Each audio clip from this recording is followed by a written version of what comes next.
इस वीडियो में हम आपको क्लास 8th का विज्ञान का 8वां चैप्टर जो है जिसका नाम है दाब और बल का आपसी संबंध, इस चैप्टर का सभी ऑब्जेक्टिव प्रश्न बताने वाले हैं। तो चलिए शुरू करते हैं। ध्यान दीजिएगा, वीडियो को लाइक करके इस यूट्यूब चैनल को सब्सक्राइब कर लीजिएगा। क्वेश्चन है, किसी वस्तु की विरामावस्था या गति अवस्था में परिवर्तन कौन लाता है? ए बल लाता है, बी प्रभाव, सी न्यूटन, डी इनमें सभी। ऑप्शन ए होगा बल, उसके गति में परिवर्तन बल लाता है। दूसरा है बल का मात्रक न्यूटन होता है, इसे किससे सूचित किया जाता है? संकेत इसका पूछा। A H, B N, C L, D option है जे।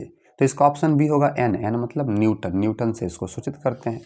अगला है, किस में परिमाण और दिशा दोनों होती है? ए प्रभाव में, बी न्यूटन में, सी बल में, डी भार में। ऑप्शन सी होगा बल में परिमाण और दिशा दोनों होती है। ठीक है, आगे बढ़ते हैं। 4 नंबर है, किसी पृष्ठ के प्रति एकांक क्षेत्रफल पर कार्य करने वाला बल को क्या कहा जाता है? ए बल कहते हैं, बी प्रभाव कहते हैं, सी न्यूटन कहते हैं या डी दाब। ऑप्शन डी होगा दाब, प्रति एकांक क्षेत्रफल पर लगने वाले बल को दाब कहते हैं। ठीक है, चलिए आगे हम लोग बढ़ते हैं। अगला हमारा क्वेश्चन है, बल को कितने वर्गों में विभाजित किया गया है? ए 4, बी 2, सी 5, डी 3। तो ऑप्शन बी होगा 2, बल को 2 भागों में विभाजित किया गया है।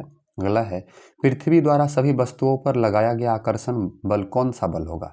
ए पास्कल बल, सी बी गुरुत्वाकर्षण बल, सी भार होगा, डी उत्प्लावन बल होगा।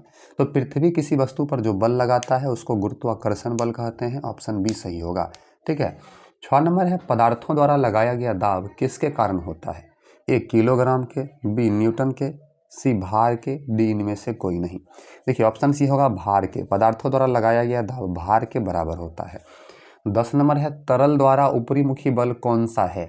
ए पास्कल बल, बी गुरुत्वाकर्षण बल, सी उत्प्लावन बल, डी उत्प्लावकता बल।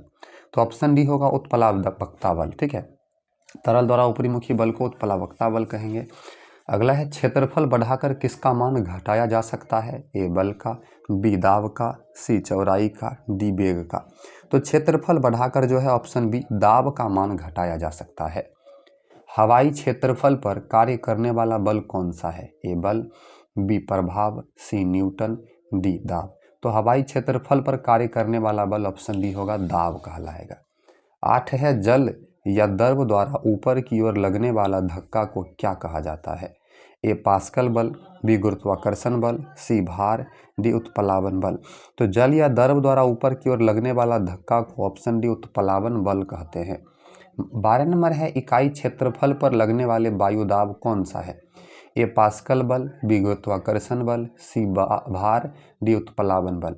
ऑप्शन सी होगा भार। ठीक है, इकाई क्षेत्रफल पर लगने वाले बल को या दाब को भार कहेंगे। ठीक है, आगे बढ़ते हैं। किसका दाब सभी दिशाओं में समान होता है? ए पानी का, बी तेल का, सी गर्मी का, डी हवा का। देखिए ऑप्शन डी होगा हवा का दाब जो है सभी दिशाओं में होता है। पास्कल किसका इकाई है, मतलब किसका मात्रक है? ए भार का, बी न्यूटन का, सी किलोग्राम का, डी दाब का। तो ऑप्शन डी होगा दाब का। पास्कल जो है दाब का ऐसा ही मात्रक है, यह न्यूटन प्रति मीटर भी होता है। 14 नंबर है, दाब की इकाई क्या होती है? मात्रक। सेम क्वेश्चन है, ए पास्कल, बी क्षेत्रफल, सी भार, डी इनमें से कोई नहीं। तो दाब का मात्रक पास्कल होता है, अभी आपको बताए थे। इधर पृथ्वी की सतह से जैसे जैसे ऊपर जाया जाता है वैसे वैसे वायु के दाब में क्या परिवर्तन होता है? ए कम होता है वायु का दाब, बी अधिक होता है, सी दोनों होता है, डी कोई नहीं। तो ऑप्शन ए होगा वायु दाब क्या होता है? कम होता है। अगला है, ठोस द्वारा केवल किस दिशा में दाब आरोपित किया जाता है? ए पास्कल, बी नीचे, सी ऊपर, डी नीचे और ऊपर। इसका ऑप्शन बी होगा ठोस द्वारा नीचे की ओर दाब आरोपित किया जाता है। किसने दर्शाया कि द्रव सभी दिशाओं में दाब आरोपित करता है? A Benjamin, B Martin, C Edward, D Pascal. Option D होगा पास्कल महोदय बताए थे कि द्रव सभी दिशाओं में दाब आरोपित करता है। ठीक है, आगे बढ़ते हैं। अगला प्रश्न है, जल की गहराई में दाब का मान क्या होता है? ए कम होता है, बी बहुत कम, सी अधिक होता है, डी इनमें सभी। तो जल की गहराई में दाब का मान ऑप्शन सी होगा अधिक होता है। 20 नंबर है, बल की माप न्यूटन की गति के किस नियम से मिलती है? ए द्वितीय, बी तृतीय, सी चतुर्थ, डी प्रथम।